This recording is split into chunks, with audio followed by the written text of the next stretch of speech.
السلام عليكم ورحمة الله وبركاته. داوديال kusoo dhawaada dalab media waxaan idin wadaagi doonaa xiisadaha coladeed ee Awdal iyo Salal. Waxa kale oo aad maqli doontaan odayaasha dhaqanka beesha Ciise oo soo dhaweeyay shirkii nabadda ee deegaanka Geerise lagu soo gabagabeeyay. Waxa kale oo aad maqli doontaan xaaladaha guud ee Awdal iyo Salal. madaxweynaha maamulka Soomaaliland waxa uu magacaabay wasiiro cusub iyadoo magacaabistaasi ay ka dhalatay doodo culus. sidoo kale halkan ayaan idin kula wadaagi doonaa. waxa kale oo aad maqli doontaan dagaal culus oo ka socda deegaanka Heemaal duleedkiisa. haddaba dagaalkaasi iyo cid uu dhaxeeyo ayaan sidoo kale halkan idin kula wadaagi doonaa. soo dhawaada haddii aad inagu cusub tahay channelka subscribe inoo saar muuqaalkeena la garay asxaabtaada la wadaag aragtidaada inoogu soo gudbi qaybta faallada. mahadsanidin.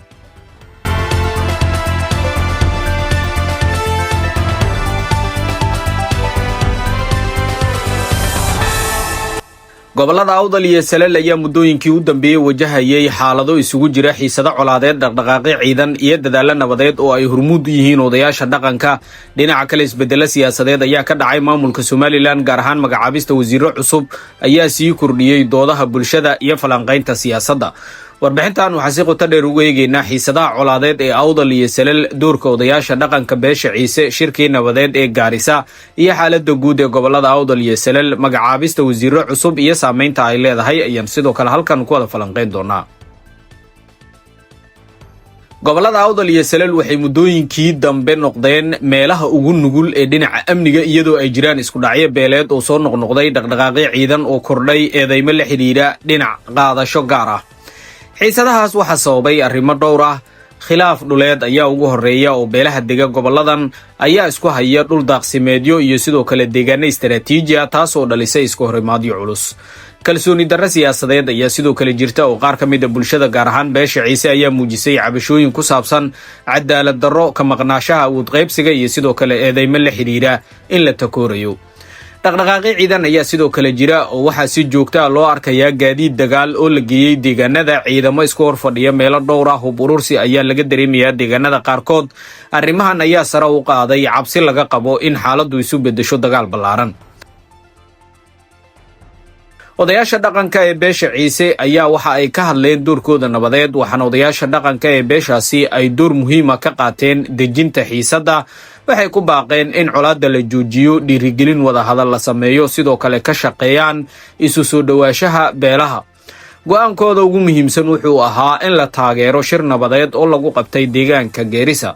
shirka Geerisa wuxuu ahaa mid si weyn loo sugayay, waxaana ka qayb galay odayaal dhaqameed, waxgarad, siyaasiyiin iyo qaar ka mid ah dhinacyada isku haya colaadda. odayaasha beesha Ciise ayaa si cad u soo dhaweeyay natiijooyinka shirka, ku tilmaamay tallaabo wanaagsan oo horey loo qaaday dhinaca nabaddana la xiriirta. waxaa lagu heshiiyey in la joojiyo colaadda, in la sameeyo guddi nabadeed iyo in la sii wado wada hadalka halkaasi ka socda. inkasta oo shirka uu ahaa mid rajo leh, haddana kalsooni buuxda weli lama gaarin. dhaqdhaqaaqyo hubaysan ayaa weli jira. dadka deegaanka waxay sugayaan fulinta heshiisyada. xaaladda guud ee Awdal iyo Salal marka laga hadlayo dhinacyada amniga weli waa mid aan deganayn. meelo badan waxaa ka jira cabsi colaadeed, ciidamo ayaa ku sugan goobaha muhiimka ah. dadka rayidka ayaa la kulmaya barakac, dhaqaale xumo iyo adeegyada bulshada oo hoos u dhacay. ganacsiga ayaa si weyn waxa u saameeyey dhaqaalaha, isu socodkii gaadiidka ayaa yaraaday, suuqyada qaarna waxa ay noqdeen kuwa hagadgalay. madaxweynaha maamulka Soomaaliland Cabdiraxmaan Maxamed Cabdilaahi Ciro ayaa dhawaan sameeyay isbedel iyo magacaabis wasiiro cusub. ujeedada magacaabistan dib u habeyn dowladeed, xoojinta maamulka iyo yareynta cabashooyinka siyaasadeed. magacaabistaasi waxay dhalisay falcelin kala duwan. dadka qaar ayaa taageeray, waxayna aaminsan yihiin in isbedelku yahay mid loo baahnaa, in la helo hoggaan cusub iyo in la hagaajiyo maamulka. qaar ayaa dhaliilaya oo waxay sheegayaan in aan si siman loo qaybin xilalka, in qaar ka mid ah beelaha la duudsiiyey xilal ay hayeen iyo inaysan wax badan ka bedeli doonin xaaladda hadda jirta. dhinaca saameynta siyaasadda markaynu eegnana waxay kordhisay doodaha siyaasadeed, waxay saameyn ku yeelatay kalsoonida bulshada, waxay si gaar ah uga dhex muuqataa gobolada Awdal iyo Salal. waxaa muuqata xiriir toos ah oo u dhexeeya xiisadaha colaadeed, cabashooyinka siyaasadeed, maamulka dowladeed. haddii aan loo helin xal degdegana xiisadahan way sii socon karaan, nabaddana dib ayay u dhici kartaa. bismillaahi raxmaani raxiim, alxamdulilaahi rabbi alcaalamiin, wasalaatu wasalaamu calaa nabiyina maxamed. ilaahay baa kelidii mahadle. madaxweynaha jamhuuriyadda Soomaaliland mudane Cabdiraxmaan Maxamed Cabdilaahi maanta oo ay taariikhdu tahay 5tii bishii afraad 2026 wuxuu soo saaray 5 wareegto, 1 wareegto oo xilka qaadisa iyo 4 wareegto oo ah magacaabid. wareegtooyinka madaxweynuhu waxay u dhigmayeen sidan: ku socota Abubakar Cabdiraxmaan Good Wacays, wasiirkii hore ee wasaaradda horumarinta biyaha Jamhuuriyadda Soomaaliland. ku socota Maxamuud Ciga Yuusuf, wasiirkii hore ee wasaaradda horumarinta beeraha ee Jamhuuriyadda Soomaaliland. ku socota Jamaal Maxamed Jaamac Axmed, wasiirkii hore ee wasaaradda isgaarsiinta iyo tiknoolajiyadda Jamhuuriyadda Soomaaliland. ujeeddo xilka qaadis. mudanayaal, sida aad la socotaan, xilalka qaranka ayay dabcigooda tahay meerto iyo in hadba loo igmado cidda ugu habboon ee gudan karta waajibaadka saaran. sidaas darteed waxa aan go'aamiyey in laga bilaabo taariikhda maanta aan idinka qaado xilkii aad u hayseen qaranka Jamhuuriyadda Soomaaliland. waxa aan idinka mahad celinayaa muddadii aad xilka hayseen iyo dadaalkii aad geliseen gudashada waajibaadka qaranka. waxaanaan idiin rajaynayaa guul iyo horumar dambe. allah mahadle. Cabdiraxmaan Maxamed Cabdilaahi, madaxweynaha Jamhuuriyadda Soomaaliland. taasi waxay wareegtadii xilka qaadista. wareegtada labaad waa magacaabid. waxaana u dhignayd sidan: markii aan arkay qodobka 9aad ee dastuurka Jamhuuriyadda Soomaaliland, markii aan arkay aqoontooda, kartidooda iyo waayo-aragnimadooda, markii aan tixgeliyey ahmiyadda ay wasaaradaha hoos ku xusan u leeyihiin oo adeegidda dadweynaha Jamhuuriyadda Soomaaliland iyo dhismaha qaranka, markii aan ku qancay inay hanan karaan mas'uuliyadaha ka dhalanaya xilalka hoos ku qoran, markii aan sameeyey la tashi, waxa aan go'aamiyey in laga bilaabo taariikhda maanta aan xilalkan u magacaabo mas'uuliyiinta hoos ku qoran. 1. mudane aadan geedi qayaad inuu ahaado wasiirka wasaaradda horumarinta beeraha ee Jamhuuriyadda Soomaaliland. 2. mudane maxamed cabdilmaalig axmed inuu ahaado wasiirka wasaaradda horumarinta biyaha ee Jamhuuriyadda Soomaaliland. 3. Dr. Cabdisalaan Xuseen Cawaale inuu ahaado wasiirka wasaaradda isgaarsiinta iyo tiknoolajiyadda ee Jamhuuriyadda Soomaaliland. 4. garyaqaan Barkhad Jaamac Xirsi Batuun inuu ahaado wasiirka wasaaradda warfaafinta, dhaqanka iyo wacyigelinta ahna afhayeenka xukuumadda Jamhuuriyadda Soomaaliland. allah mahadle. Cabdiraxmaan Maxamed Cabdilaahi, madaxweynaha Jamhuuriyadda Soomaaliland. wareegtada 3aad ee magacaabistu waxay u dhigan tahay sidan: markii aan arkay qodobka 9aad ee dastuurka Jamhuuriyadda Soomaaliland, markii aan arkay aqoontooda, kartidooda iyo aragnimadooda, markii aan tixgeliyey ahmiyadda ay wasaaradaha hoos ku xusan u leeyihiin oo adeegidda dadweynaha Jamhuuriyadda Soomaaliland iyo dhismaha qaranka, markii aan ku qancay inay hanan karaan mas'uuliyadaha ka dhalanaya xilalkan hoos ku qoran, markii aan sameeyey la tashi, waxa aan go'aamiyey in laga bilaabo taariikhda maanta aan xilalkan cusub u magacaabo mas'uuliyiinta hoos ku xusan.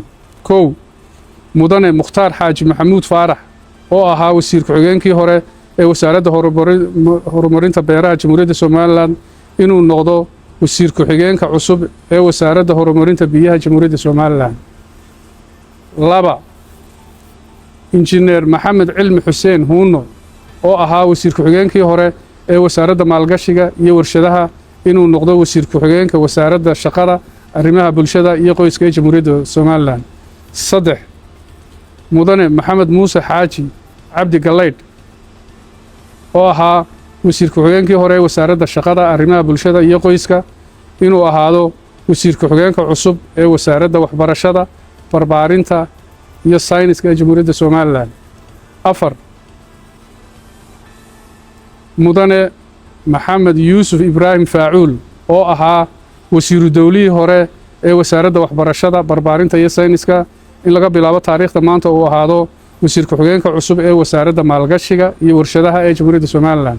5. Dr. Maxamed Awdaahir Ibraahim oo ahaa wasiir ku-xigeenkii hore ee wasaaradda deegaanka iyo isbeddelka cimilada inuu taariikhda maanta laga bilaabo oo ahaado wasiir ku-xigeenka cusub ee wasaaradda horumarinta caafimaadka ee Jamhuuriyadda Soomaaliland.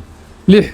marwo Samsam Maxamed Saalax Yacniile oo ahayd wasiir ku-xigeenkii hore ee wasaaradda horumarinta caafimaadka Jamhuuriyadda Soomaaliland inay ahaato wasiir ku-xigeenka cusub ee wasaaradda deegaanka iyo isbeddelka cimilada ee Jamhuuriyadda Soomaaliland.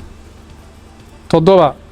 injineer Maaliki Cabdi Xasan Xirsi oo ahaa wasiir ku-xigeenkii hore ee wasaaradda isgaadhsiinta iyo tiknoolajiyadda inuu laga bilaabo taariikhda maanta ahaado wasiir ku-xigeenka cusub ee wasaaradda horumarinta beeraha ee jamhuuriyadda Somaliland. Allah mahadle Cabdiraxmaan Maxamed Cabdilaahi madaxweynaha jamhuuriyadda Somaliland. wareegtada afraad oo ah iyadna magacaabid waxay u dhignayd sidan: markii aan arkay qodobka 9aad ee dastuurka jamhuuriyadda Somaliland, markii aan tixgeliyey ahmiyadda la taliyaha arrimaha dibadda ee madaxweynaha jamhuuriyadda Somaliland u leeyahay qaranka, markii aan ku qancay aqoontiisa, kartidiisa iyo waayo-aragnimadiisaba, isla markaana inuu hanan karo mas'uuliyadaha ka dhalanaya xilkan, markii aan la sameeyay la tashi, waxa aan go'aamiyey in Dr. Maxamed Cismaan Fadal laga bilaabo maanta uu ahaado la taliyaha sare ee madaxweynaha jamhuuriyadda Somaliland ee arrimaha dibadda iyo iskaashiga caalamiga. Allah mahadle Cabdiraxmaan Maxamed Cabdilaahi madaxweynaha jamhuuriyadda Somaliland. wareegtadii shanaad oo madaxweynuhu soo saaray oo ah magacaabid iyadna waxay u dhignayd sidan: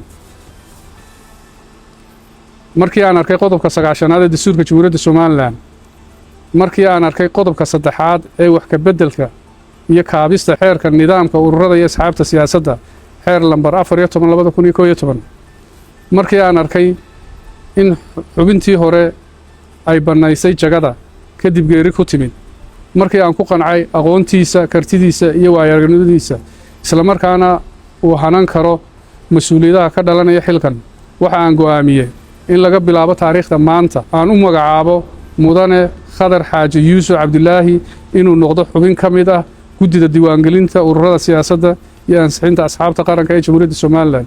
Allah mahadle Cabdiraxmaan Maxamed Cabdilaahi madaxweynaha jamhuuriyadda Somaliland.